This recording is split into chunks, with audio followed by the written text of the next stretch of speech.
Hello and welcome to another Offseason Outlook episode of the Father and Son Pastime Podcast. I'm Patrick. I'm Kevin. How are you? That's my dad. Dad, we're here again at the NL West Offseason Outlook. Yes. My dad's laughing because earlier I told him last year's NL West Offseason Outlook was the highest rated, most watched, most viewed episode we've ever had in the history of this podcast. 6 years going officially on YouTube, but we've been doing it for about 10. I don't know if we didn't say Yoshinobu Yamamoto enough, Shohei Ohtani, Tyler Glasnow, Blake Snell, Freddie Freeman, all for the algorithm. Whatever we did worked. And now we're bringing it to you again. So if you subscribed because of that video last year, welcome back. We're still here. I still got my Dodgers gear on. I'm not a Dodgers fan, but I have a t-shirt of every team, and I like to wear the prediction of who I think will win the division for next year. So that's what I've been doing throughout the day. This is our 6th episode of the day. We love recording on Black Friday. It's our tradition here at the Father and Son Pastime Podcast.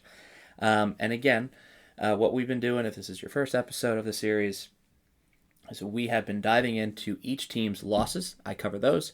And sort of the needs, not so much predictions, but just, hey, they need a catcher, not who. And my dad covers that. We look at the finances going involved and what else, other thoughts kind of in there. You know, it's funny. You mentioned about last year, this was the most watched podcast. I'm just wondering if it was a lot of West Coast people that are following the Asian stars. But I think I was mentioning to you a while ago, this World Series had the most viewership it's had in a long, long time. And the viewership came from Canadians, people in Japan, and the Asian market, and then America. So now it's really growing to an international game, and I think the people that are the executives of Major League Baseball see this as all the Japanese players are migrating to the United States, so it's becoming a great international sport. And then last year when the Cubs and Dodgers played a couple games in Japan to start the season, that added to the excitement and everything else. So I just think that right now baseball is getting more and more popular, and which is great to see. I love the international game. Some of our viewers were in Japan. That doesn't mean they were Japanese speakers, but YouTube does tell you where your demographics That's great. are, where your YouTube video is being viewed at. So we had some Japanese viewers for this last year. I think it's a lot of just West Coast fans that maybe immigrated or have family or whatever connections to these players. I do think that plays a factor. So again, Clayton Kershaw, Mookie Betts, Tony Gonsolin, all these names that might be helping the algorithm out for you to find our podcast after all these years. We do appreciate it. Let's dive into the Dodgers. They lost Clayton Kershaw. He retired, went out on top, back-to-back champion, 3-time overall champion, first ballot Hall of Famer. Clayton Kershaw, amazing career. They let go of Tony Gonsolin. I thought that was really interesting. I know he's had some injury history, but he had like World Series starts, if I recall. He had some really big games. Someone's going to pick him up. Evan Phillips had a very injured year. He was going to be out for pretty much all of next year, like projected September return. Gonsolin was projected like a late summer return. So they just let him go because they didn't see the value in keeping them. Michael Conforto was just there for 1-year contract. Terrible time. He's a very injured guy. I don't know what kind of contract he'll get. Some relievers are gone. Kirby Yates, Michael Kopech, and almost borderline World Series hero, Miguel Rojas, who hit that home run. He's a free agent. I think he'll be back. But, Dad, those are the losses. What are the needs? You know what's funny? Dodgers, they don't have a budget. They kind of say, okay, this is what it's going to cost. Let's spend some money. Number one, with a bullet, they need a power-hitting outfielder. As they went through the playoffs, you could see that their outfields could use a big bat, maybe a left-handed bat, to get in the middle of that lineup, from 3 to 6 to make them even more powerful. The thing that they kind of experienced during the middle part of the season was they didn't have a closer. And their closer that they spent a lot of money on didn't come through, and they were scrambling towards the end to get their bullpen lined up and everything else. So relief pitching, especially a closer, is one of their biggest needs, but I still say they're going to get a power hitting outfield to lengthen that lineup and to give them more zest. My dad made a great comment. We're going to be sharing kind of like our predictions with how much each team's spending power is this offseason. I wrote who knows for the Dodgers. Professionally, that's my guess. It doesn't matter. It doesn't matter. At some point, the Dodgers or the Mets payroll will be at $500 million. I don't know who gets there first. Unless something happens in 2026 with like a true salary cap, which I'm against, by the way. I don't know. Well, I don't know. Dodgers are making money. Yeah, and they invested. Both Yeah. the Dodgers and the Mets do reinvested back into their team, stadium. Correct, and they've been very communities. wise how they structured contracts. Dodgers are the example for us of baseball how to structure contracts. Shohei Ohtani only making $2 million this year. That's right. $2 million MVP, folks. Just have enough for mail money. That man's never going to have to worry about $1 for the rest of his life, or his kids' life, or their kids, or their kids. Keep it going. Yep. Same with Juan Soto. Dad, I don't know. I mean, you could upgrade certain pieces of the outfield. In theory, you could move Betts back to the outfield and upgrade at shortstop. Like, they have a lot of athletes on this team, so there's a lot of options. Really, they only don't need a DH. I think that's fair. It's one thing they won't need. It's just a hitter. They could even upgrade some pitching, right? A lot of those guys. No one pitched 200 innings on the Dodgers last year, so who will remain healthy? That was a big part of that. But bullpen, they clearly had a weakness in the playoffs because their starters were relievers in the playoffs in the World Series. So yeah, I think they'll spend a majority of their money on bullpen pieces unless they do some sort of big splashy bat. Now, the next team would be the Padres, correct? Mm-hmm. Yes. So the Padres have already lost Dylan Cease. Huge loss. Huge loss. Expected loss. They really didn't want to retain him. It didn't feel that way, at least. Well, they couldn't trade him at the deadline either. I think he got overpaid. I wouldn't have paid him for... He gets a lot of strikeouts, but he gives up a lot of hits and home runs, too. And 7 years. Yeah, just not who I... And I wouldn't have thought he signed with the Blue Jays. Just calling that. I'm not trying to look smart, because I don't think I would have said that. They also lost Michael King as a starter. It's important to note that Yu Darvish will probably be out all year. Mm-hmm. So in a way, that's a loss. Luis Ariz, their sort of first baseman DH. Nestor Cortez, Jose Iglesias, Ryan O'Hearn, Tyler Wade, Robert Suarez, and Elias Diaz. Some bench players there, some starters there. They lost some key pieces, Dad. What do they need? Well, it's funny. They got to spring training. And then all of a sudden they had holes in the outfield that they were replacing with Jason Haywood and some other pieces just to, fill in the gaps. And they didn't have a whole lot of money. Mm-hmm. And then all of a sudden they're like, uh-oh. And now, with your list you just mentioned, they have a big hole in pitching. I mean, you're talking, 3-4 starters down. Yep. They could use, probably 2 outfielders, especially one with a little bit of punch. But I keep reading because the ownership is in such a state of flux because the previous owner passed away. They're like, we don't know what the budget is because right now they don't have great leadership at the top. So where they're going to go, I don't know. But when people look at the Padres, they say that's one of the top 5 teams as far as talent in the major leagues. But it seems they fall short. They don't go through games, and they didn't hit very well against the Cubs. So you're talking, do they throw some money in the offense, a whole bunch of pitching? Do they have the money? Again, all this is in flux. I don't know where the Padres are going to go and how much money they have and where it is going to go, what pocket it's going to feed. We said something similar about them last offseason. And it came true. Well, they still spent some. Right, towards the end. And we thought they were going to go down. Like, their goal, we heard, was 150. They liked their payroll at 150 million. They spent $223 total million last year. So that was like $80 million off the goal. They're projected already to 190, and that's not signing a soul. And they have a lot of needs. And that's paying Darvish. That's paying the big boys like Tatis and Bogarts and Machado. The first base seems to be the glaring offensive hole. I think everything you said right, Dad, about the starting pitching. Cronenworth has played first base, so first base or second base. Yeah. Xander, again, could play second base. And again, this team loves shortstops. So do you bring in Merrill? Do you bring in Tatis? Yeah. Do you go get another shortstop and just, again, continue your team of shortstops? I didn't see a glaring hole in the outfield, like you said, Dad. Ramon Laureano, I think, will be their left fielder. Jackson Merrill in center, Tatis in right. There's Fernando Tatis trade rumors. I don't know how real they are.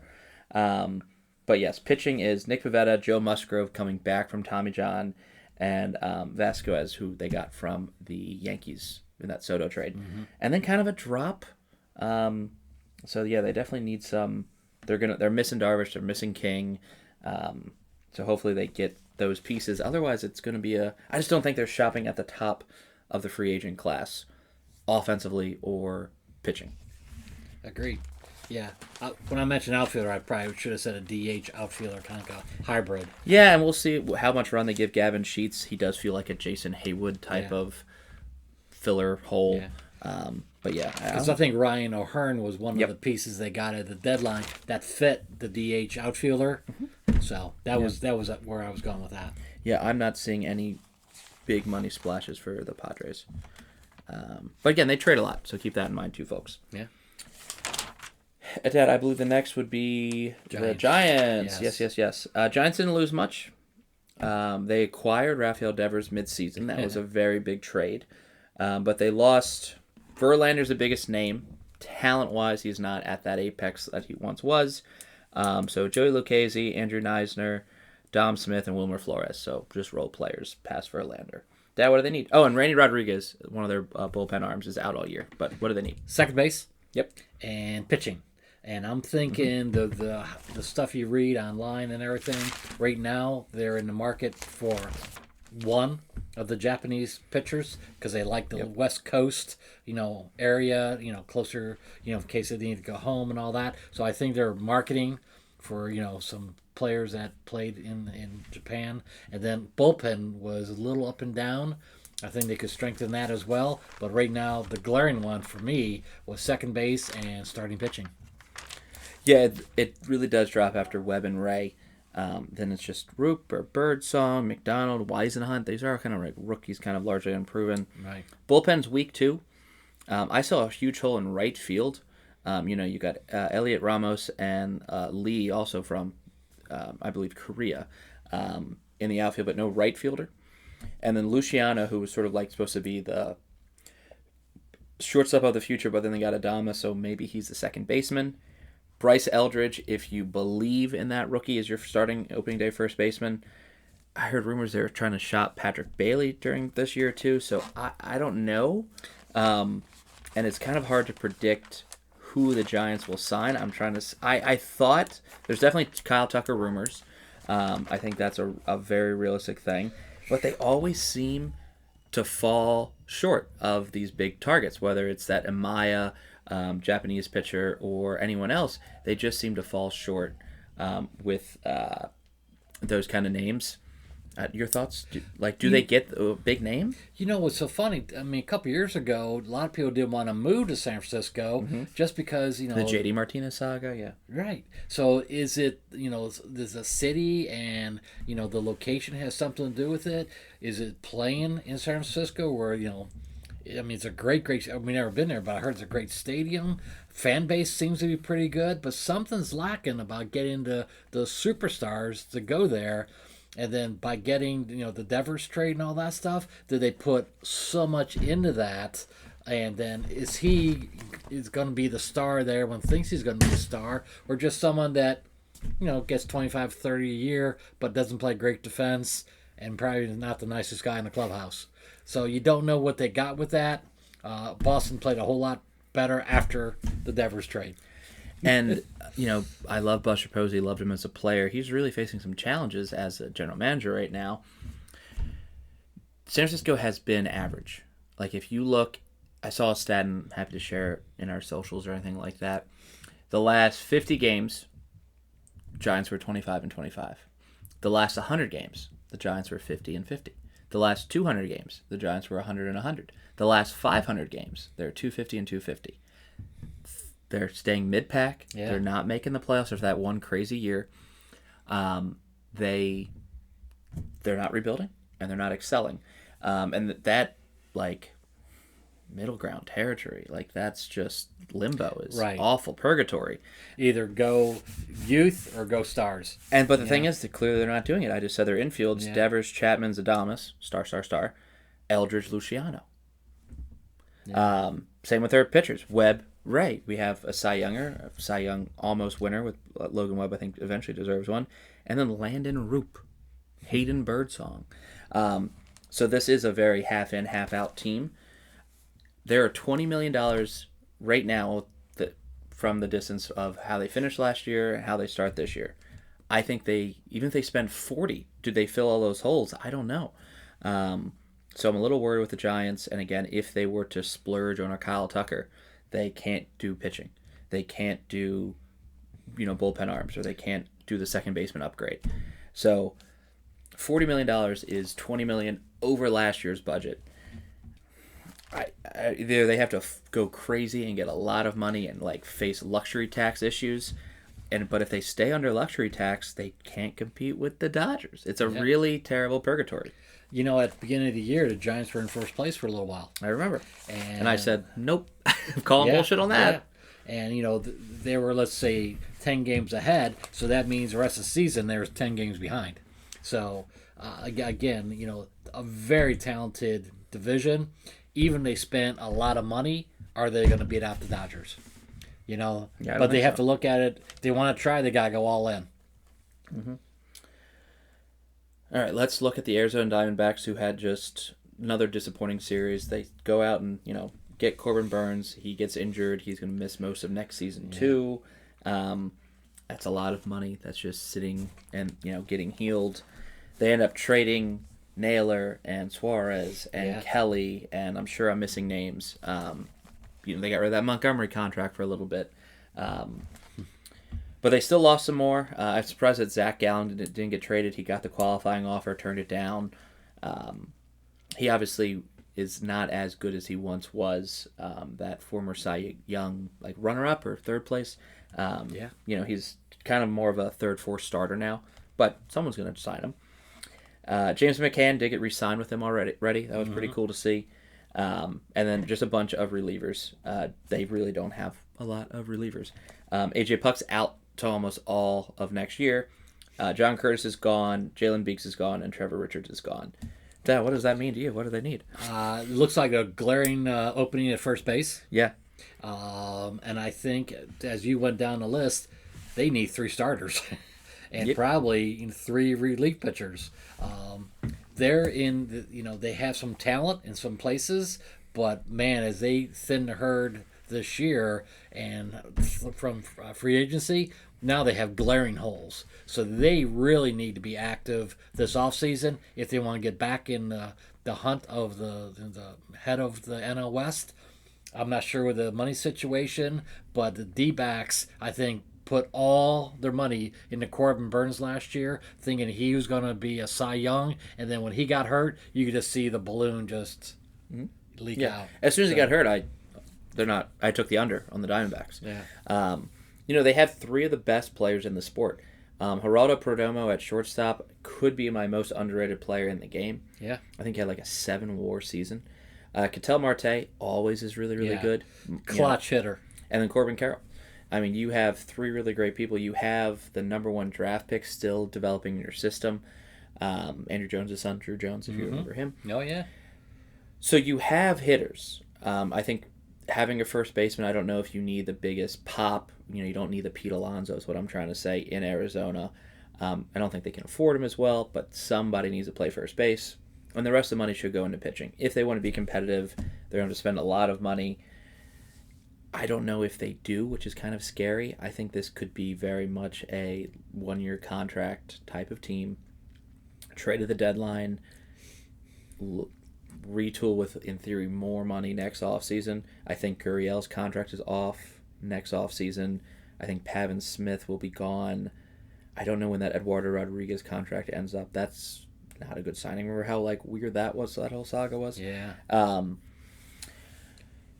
I know there's link back to re-sign Merrill Kelly. He likes being a Diamondback. Zach Gallen said he liked playing there. I don't think, honestly, either come back. I think both those players want to be on competitive I think teams. Zach Gallen got his feelings hurt, and he's looking to move on. I just don't see this team being competitive with all the other teams we've already talked about. Yeah. Which is sad. I love the Arizona World Series a couple years ago, but it didn't turn out. The good thing is they will be ahead of the Rockies just by showing up. No. If The Rockies should be Kevin Ginkel alone is better than the entirety of the Colorado Rockies. Worst team in baseball last year, Dad. They only lost. They lost probably. The ownership would be crying at these losses because they love their players oh so much, but on every other team they are role players. Tyro Estrada, Kyle Farmer, Orlando Arcia, Herman Marquez, Mike Toglia, and obviously they traded Ryan McMahon midseason. That was like a franchise name. Just wanted to include them. They have no one really on this team. So 25, 26 fresh guys. Maybe you keep Hunter Goodman. That's probably what they need, Dad. Is there anything more specific, or is it just try to enjoy the stadium, bring a blue moon? Yeah, have a picnic. I just think that they're a franchise that's adrift. They don't know where to go. Their GM, I don't know how he keeps his job. If you're a manager, I'm not sure why you want to manage that team. They really lack talent, and that's probably a fair statement. They got lucky this year in the draft, and they got Jackson Holiday's Ethan. little big brother that does. I mean, he looks like he'll be a very good player, but again, he may hit some home runs in Colorado. But at the same time, the pitchers are going to give up home runs. I'm not sure where this is going to go, but they're the worst team in baseball, and I think they'll be the worst team in baseball next year. I don't see them spend any money. I got nothing to add to that. I never pick anyone going to the Rockies on purpose. Every time we do these top 50 free agent drafts, I was shocked with the Chris Bryant thing, and boy, did that blow up. Ian Desmond signing blew up on them. Like, they just don't sign well either. Sorry, there's just not a lot of hope for this team. There just seems to be a poorly run franchise. I say this every year. Maybe, I don't know, Akel Amador makes a move this year, or Zach Veen or somebody. But Chase Dollander, maybe there's hope, but I don't know. This is a 50-win team, and enjoy the Mile High City. I don't think Chris Bryant plays another day of baseball. Him and Rendon are just going to show up in like wheelchairs and just go. Apparently, Chris Bryant is his back, and he can't swing. So I think he's done. I just wish there was, I know there's been a couple insurance, people got insurance on people's contracts. I think that should be a thing in the new CBA, is if you spend more than a certain amount of time on the IL versus your contract, you got to get some money back. It's really, I think, I'm fine with paying the players. I understand there's a union, but you're going to really hurt and dampen all of the ownership groups that invest in these players, that invest $25-30 million a year and get nothing out of it. Yeah. You got to see their side of saying we got to get something out of this. So, sure, a 10-day to 15-day, 60-day IL stint, I'm not trying to touch that. But if you start hitting triple digits on the IL, you got to give some of your contract back. Genuinely believe that. These teams pay for surgeries. They pay for your physical therapist. I'm just saying you shouldn't be making a full salary on top of that. FMLA is 75% of most people's stuff anyways. Give them that. At least they can keep that 25% and reinvest it into another person on the team, their ballpark. Please, I 100% support that. And again, it's not, these league minimum players. It's the big Anthony Rendon's. It's the Chris Bryant's type of salaries. I agree. So, when you throw Corbin Byrne, $25-30 mil a year, and you're going to miss 18 months of it, Why can't I get 25% rebate back? You keep 75. FMLA, right. medical leave, sure. Yeah. But we gotta net some of that back. And I would be fine with that. I think that's a great concession. Again, I'm not a fan of salary tax. I want players to make the most. And here's your little trade-off. It's a great idea. Yeah. Dad, I don't know if we said Yoshinobu Yamamoto's name enough. Yoshinobu Yamamoto, Yoshinobu Yamamoto, Yoshinobu Yamamoto. I'll be sure to tag that lovely name in the comments below. Why don't you just do the whole Dodger lineup and then see what you I can might do? learn Japanese if it helps us our subscribers. No, if you're Japanese and you're listening to this, trying to understand our antics and our jokes, we love you. Please subscribe. Yeah. Give us a shout out in the comments in Japanese. I'll learn how to translate it. We're baseball fans too. We're something in common. We love baseball. I gotta learn how to say that in Japanese. We love baseball. Next year. It would be just so great that we do 2 minutes in Japanese. Right. Give me 9 months and I'll have it done. I might need more than that. Don't ask me to write it, right? Yeah. But thank you all for watching, no matter where you are in the world right now. Thank you. We just are finishing up our Offseason Outlook series. We're going to do our prediction show, which is my all-time favorite episode to do. This is all this build up to this. My dad and I will agree on some and be wild about others. So that's always fun. Please make sure you watch that. I'm 95% sure I upload those first and this Offseason Outlook afterwards. So if you're watching this, go back and see how right or wrong our predictions are. We recorded this on the 28th. And we wager on the next part, too. Do we? Yeah. Oh, well, last year you won. Oh, we do. You're right. Yes, now I know. Yeah. Sorry. We've done a lot of bets on this podcast, people. But again, thank you for watching at Pastime Podcast _ on Twitter and Instagram, and the Father and Son Pastime Podcast here on YouTube and on Facebook. It's been a pleasure. Hope you enjoy the 6 segments.